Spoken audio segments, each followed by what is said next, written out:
Tengo el poder de predecir la muerte.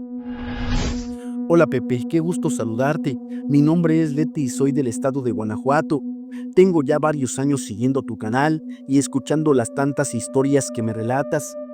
Algunas de ellas me han causado escalofríos con solo imaginarlas.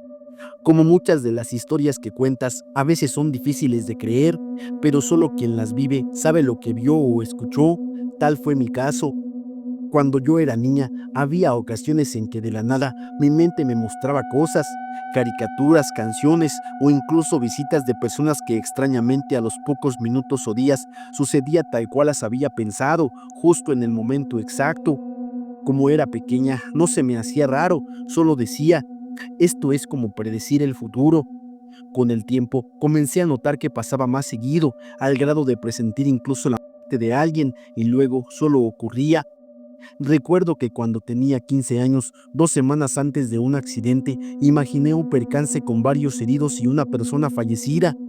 Pasado ese tiempo, sucedió lo inesperado, un accidente, varios heridos y lamentablemente una persona sin vida. Fue entonces cuando empecé a tener miedo de imaginarme cosas y que luego se hicieran realidad.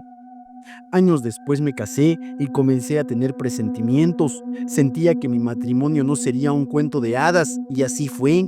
Muchas peleas, discusiones, terminamos separados al año de casados. Después empecé a trabajar en una empresa de Querétaro, reconocida por la fabricación de línea blanca. Una noche casi de madrugada estábamos trabajando mientras afuera llovía. De pronto tuve un presentimiento, sentí que iba a ocurrir un accidente. Al poco rato llegó la noticia, un camión del transporte de personal de nuestra empresa había tenido un accidente.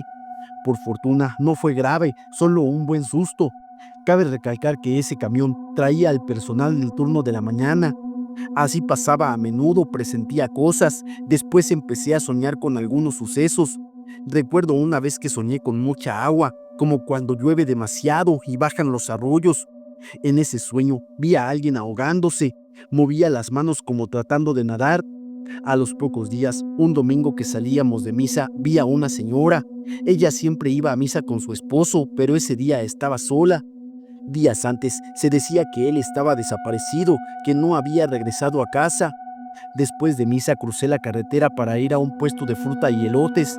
Al llegar le dije al joven, ¿me das un elote preparado, por favor? Claro que sí, me respondió. ¿Le pongo mayonesa y quesito? Sí, por favor. Mientras lo preparaba, vi que detrás de él, en la presa que estaba justo a sus espaldas, flotaba algo. A primera vista, parecía una bolsa de basura. En mi mente pensé, parece un flotando. El joven me entregó el elote, le pagué y me fui. Más tarde volví a bajar a la carretera, y cuál fue mi sorpresa al ver las patrullas, bomberos y lo que menos quieres ver en esos casos, el servicio médico forense. En la presa estaba el de un hombre ahogado. Era el esposo de la señora que había ido a misa sola. En otro sueño vi un ataúd blanco con una persona vestida del mismo color. A los pocos días falleció una bebita. Pasaron 2 años desde aquellos sustos. Yo seguía trabajando, me reconcilié con mi esposo y regresamos. Al poco tiempo quedé embarazada. La primera en saberlo fue mi hermana mayor, que se puso muy contenta. A ella le encantaba cargar bebés en brazos, era muy cariñosa. Avisé en mi trabajo y me dieron de alta para pasarme al área de maternidad. Cuando iba hacia esa área, sentí claramente como si alguien estuviera esperando gemelitos, y en efecto, una compañera estaba embarazada de gemelas. Así pasaron los días. Un sábado, recuerdo que estábamos descansando del trabajo. Yo estaba en casa sentada en la cama viendo la televisión mientras doblaba mi ropa. De repente pude ver de reojo cómo una pequeña sombra oscura corría por el pasillo hasta la sala. Salí rápido, pero no vi nada. Sin embargo, lo más extraño fue lo que ocurrió después. Por la tarde, al volver del trabajo, pasaba por mi hija, que en ese entonces tenía 5 años, a la casa de mis papás. Esa semana, cada vez que llegábamos a casa notaba algo raro. Al entrar, como que estaba algo oscuro, solo se alcanzaba a ver como la tenue luz de la tarde. Al voltear hacia la cocina, podía distinguir una sombra completamente oscura sin rostro.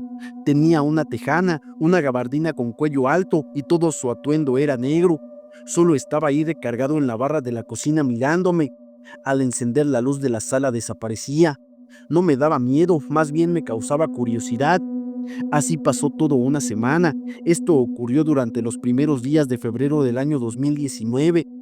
El sábado 9 de febrero por la tarde, mi hermana Marina se alistaba para ir a su trabajo. Me acarició el vientre, pues yo ya tenía 3 meses de embarazo. Esa fue la última vez que la vi, a ella y a su esposo. Al día siguiente, domingo por la mañana, no me levanté temprano como solía hacerlo. Había tenido un sueño en el que veía a mis padres y a otras personas llorando junto a 2 ataúdes de madera. Desperté de golpe, eran ya las 11 de la noche. Me quedé un rato más acostada pensando en ese sueño, cuando de pronto escuché que uno de mis hermanos salía con la camioneta como alma que lleva el diablo. Comencé a sentir preocupación, me levanté y fui a ver a mi mamá, que ya había regresado de misa. Al llegar me dijo: ya pasan de las 10 y Marina y Roberto no llegan. A ver, márcale a su celular, siento que algo pasa porque tu hermano salió encarrerado en la camioneta. Salí de la casa de mi mamá y fui a la mía que está al lado, porque ahí había dejado mi teléfono. Lo tomé y le marqué a mi hermana. Sonó 1, 2, 3 veces y me mandó a buzón. Pensé que quizá no había escuchado la llamada, así que me dispuse a marcarle otra vez, pero en ese momento me entró una llamada. Era mi cuñada, dudé en contestar, sentía que algo no estaba bien. Respondí con un «bueno». Ella me dijo: «¿Qué estás haciendo?». «Estoy en mi casa», le contesté. Volvió a preguntarme: «¿Estás en tu casa o en la de tu mamá?». Le respondí que estaba en la mía. Entonces me dijo rápido y con voz tensa: «No salgas, no veas a tu mamá». Me sorprendí y le pregunté por qué. Con la voz quebrada me dio la mala noticia. Es que, es que Mari y Roberto tuvieron un accidente y Roberto va grave al hospital», me dijo entre lágrimas. En ese momento, el corazón comenzó a acelerarse. Le pregunté por Marina y me dijo: «Es que Mari ya se murió aquí». Yo no lo podía creer, no supe qué hacer, sentí que el corazón me latía en los oídos. No salí de mi casa hasta que llegaron mis hermanos con la confirmación de la noticia. Mi hermana y mi cuñado habían chocado en su motocicleta. Más tarde nos informaron que él también había fallecido. Al día siguiente por la mañana llegaron los cuerpos. Fue muy triste verlos dentro de sus ataúdes. Hubo mucha gente, los sepultamos. Pasaron unas semanas y ya en casa comencé a sentir presencias. Tocaban la puerta de mi cuarto, golpeaban el vidrio de las ventanas, pero no era nadie. Una tarde iba a entrar al baño cuando de pronto vi una silueta transparente, como si estuviera hecha de ese plástico que se usa para forrar libros. No tenía rostro, era robusta y me estaba mirando. Yo también lo observaba y claramente vi cómo movía la cabeza, como si me analizara de pies a cabeza. Cuando se dio cuenta de que yo también lo estaba mirando, desapareció y nunca más lo volví a ver. En mi pensar, creo que fue el espíritu de mi cuñado, porque él tenía esa complexión, y la sombra negra que vi a principios de ese mes tampoco volvió a aparecer.